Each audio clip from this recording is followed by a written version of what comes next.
Very good morning to all. Today we are going to discuss performing assets या NPA, जिन्हें हम जो है नॉन परफॉर्मिंग एसेट्स भी कहते हैं। NPA जो है ये ऐसी एसेट्स के लिए होता है जो कि वर्क नहीं करती या जो जनरेट नहीं करती। अब इसको जो है अगर हम फर्दर इसकी क्लासिफिकेशन करते हैं तो NPA को हम परफॉर्मिंग एसेट और नॉन परफॉर्मिंग एसेट में डिवाइड करते हैं। अब हम बात करेंगे परफॉर्मिंग एसेट की। वो सारी एसेट जो कि जनरेट करती हैं पीरियोडिकल इनकम, उसे हम क्या बोल देते हैं? Performing assets. अब NPA जिसे हम नॉन परफॉर्मिंग एसेट्स कहते हैं, बोलते ये वो सारी एसेट्स होती हैं जो कि जनरेट नहीं करती पीरियोडिकल इनकम, और इसे हम जो है नॉन परफॉर्मिंग एसेट्स भी कहते हैं। बैंक की एसेट्स जो होती हैं या लोन्स जो होते हैं या एडवांसेस जो कि हम कस्टमर को देते हैं और वो कस्टमर जो है वो पे नहीं करता, ना ही उनका इंटरेस्ट और ना ही प्रिंसिपल, और कई बार ये दोनों ही पे नहीं करता, तो ये जो लोन जो है ये बैड लोन में जो है कन्वर्ट हो जाता है। इंडिया में टाइम फ्रेम में एक क्लासिफिकेशन दी गई है। NPA जो है वो 90 डेज़ के अंदर ही आपको मिलनी चाहिए, लेकिन बाकी देश के कंपैरेटिवली ये 45 डेज़ का होता है दूसरे कंट्रीज़ में। अब बोलते ये जो है एग्रीकल्चर फार्म लोन्स, ठीक है, ये जो है इसको डिफ़ाइन किया गया है NPA के अंदर इन टर्म्स को।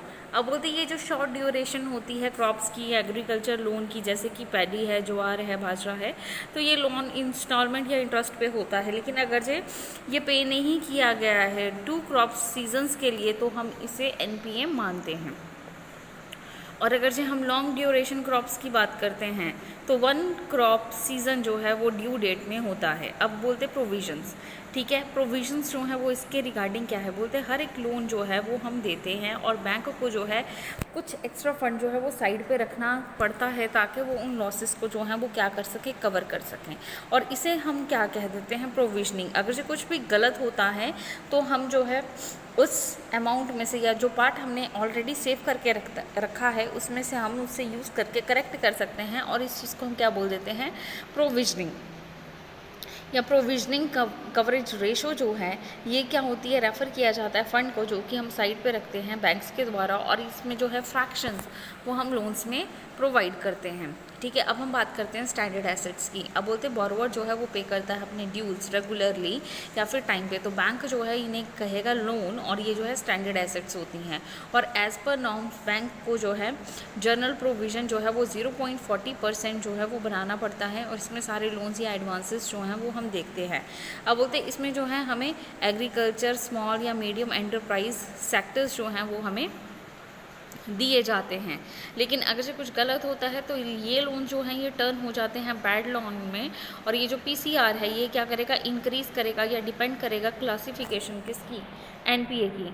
अब कैटेगरीज जो हैं वो NPA की क्या है? सबसे पहले बैंक्स को ये रिक्वायर होता है कि उन्होंने क्लासीफाई करना है नॉन परफॉर्मिंग एसेट को, और फर्दर इन्होंने इसके जो हैं 3 मेन कैटेगरीज जो हैं वो ली हैं। अब इसमें सब स्टैंडर्ड या डाउटफुल या फिर लॉसेस जो हैं वो आ जाते हैं, लेकिन ये बेस्ड होता है किस पीरियड में? जहाँ पे एसेट्स जो हैं वो नॉन परफॉर्मिंग ही रहती हैं। अब आ जाती है सब स्टैंडर्ड एसेट। अब बोलते सब स्टैंडर्ड एसेट्स क्या होती हैं? अगर इसमें बोरोवर जो है वो पे नहीं करता 90 डेज़ के लिए, लेकिन जब उसका क्वार्टर ख़त्म हो जाता है तो लोन जो है वो NPA बन जाता है, और इसे हम स्पेशल मेंशन अकाउंट जो है वो कहते हैं। इस लोन में जो है SMA ये जो है बहुत ही पीरियड इसका लेस होता है और ये इक्वल होता है 12 मंथ के, और इसे हम सब स्टैंडर्ड एसेट्स जो हैं वो कह देते हैं। किसी केस में बैंक को जो है वो प्रोविजनिंग बनानी पड़ती है, जैसे कि 15%, ठीक है, और इसमें आउटस्टैंडिंग अमाउंट जो है वो आती है, और किसी केस में ये जो है सिक्योर्ड लोन्स होते हैं। अब 25% जो है आउटस्टैंडिंग अमाउंट का किसी केस में, ठीक है, ये क्या रहता है? अनसिक्योर्ड लोन्स जो हैं वो रहते हैं। अब हम डाउटफुल एसेट्स की बात करते हैं। बोलते ये जो हैं सब स्टैंडर्ड एसेट्स होती हैं, ठीक है, और ये जो है पीरियड के लिए रहती हैं 12 मंथ के, और ये जो है हम टर्म करते हैं एज अ डाउटफुल डेट, और ये जो है 3rd ईयर तक वैलिड रहती है। डाउटफुल मीन्स डाउटफुल होता है कि हमें ये रिसीव हो भी सकती हैं और नहीं भी। अब हमारे को बैंक को जो है वो प्रोविजंस बनाने पड़ते हैं। वो क्या है?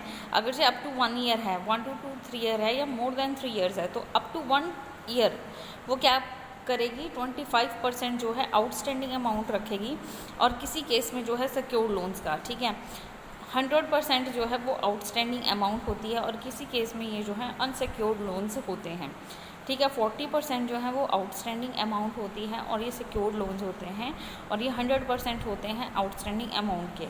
किसी केस में अनसिक्योर्ड लोन्स होते हैं, और ये मोर देन 3 ईयर्स के केस में कैसे होते हैं, 100% आउटस्टैंडिंग अमाउंट जो है वो सिक्योर्ड लोन्स की रखनी पड़ती है, और इसमें 100% जो है आउटस्टैंडिंग अमाउंट वो अनसिक्योर्ड लोन्स की भी हमें रखनी पड़ेगी, ठीक है। अब लॉस एसेट क्या होती है? लॉस एसेट्स होती है जिसे हमने रीपे नहीं किया है, चाहे वो सबस्टैंडर्ड एसेट है, चाहे वो मोर देन 3 ईयर्स हैं, और ये हम आइडेंटिफाई करते हैं अनरिकवरेबल।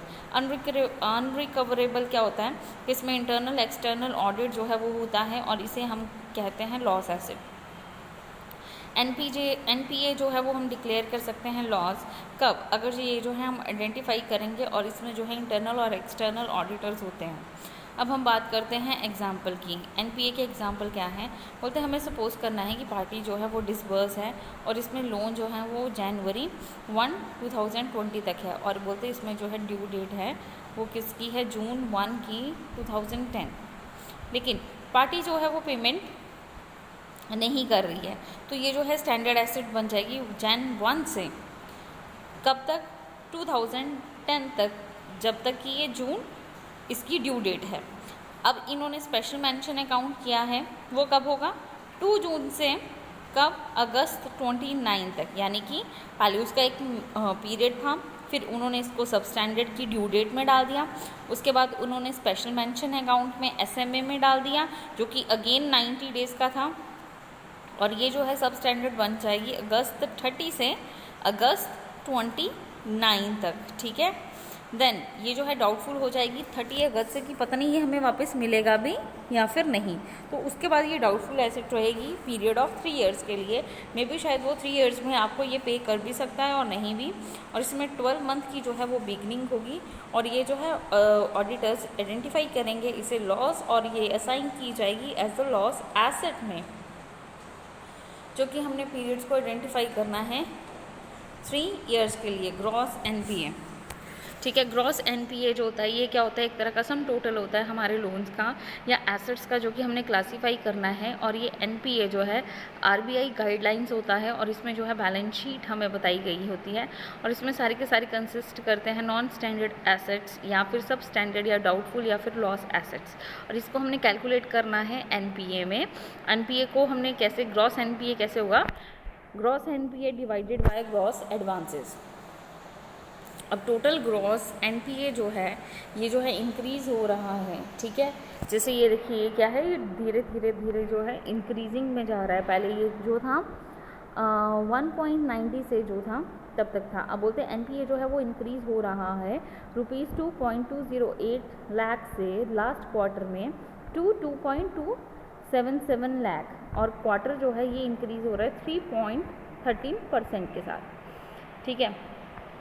अब नेट एनपीए क्या होता है? नेट एनपीए वो टाइप होती हैं एनपीए की जिसमें बैंक जो है वो डिडक्ट करता है प्रोविज़न, जैसे कि एनपीए की रिगार्डिंग, और ये एनपीए जो है हमें शो करता है एक्चुअल बर्डन जो है वो बैंक्स का क्या है, और इसको हमने कैलकुलेट कैसे करना है? NPA minus provision divided by gross advances minus provisions, ठीक है। उसके बाद रीजंस जो हैं वो एनपीए के रिगार्डिंग क्या हैं। अब हमने बात करनी है रीजंस। अब हमने इसमें क्या करना है, जो हमारी सम टाइम, अब रीजंस जो हैं वो एनपीए के रिगार्डिंग क्या है। सबसे पहले इसमें जो है लैक होता है प्रॉपर या प्री इंक्वायरी का, और इसमें बैंक जो है वो सैंक्शन करते हैं लोन किसको? कस्टमर्स को। अब नॉन परफॉर्मेंस जो होती है हमारे बिजनेस की या पर्पस की, जिसमें कि हमने कस्टमर्स को लोन्स देने हैं, इसमें जो है विलफुल डिफ़ॉल्टर्स होते हैं। लोन सैंक्शन करते हैं हम एग्रीकल्चर पर्पस के लिए, ये जो है चेंज आता है गवर्नमेंट की पॉलिसीज़ में, जिसके कारण जो है हम एनपीए करेंगे, ठीक है। यानी कि जो नॉन परफॉर्मिंग एसेट्स जो हैं वो हो जाती हैं। अब बोलते हैं इफ़ेक्ट जो है एनपीए का, ये किसके ऊपर बेस्ड होता है? हमारे बैंक्स के ऊपर, ठीक है। जैसे कि रिस्ट्रिक्शन जो है वो कैश फ्लो में हो गई है, और इसमें जो है बैंक ड्यू हैं, और इसमें प्रोविज़न ऑफ फंड्स होता है, और ये किसके अगेंस्ट होता है? एनपीए के।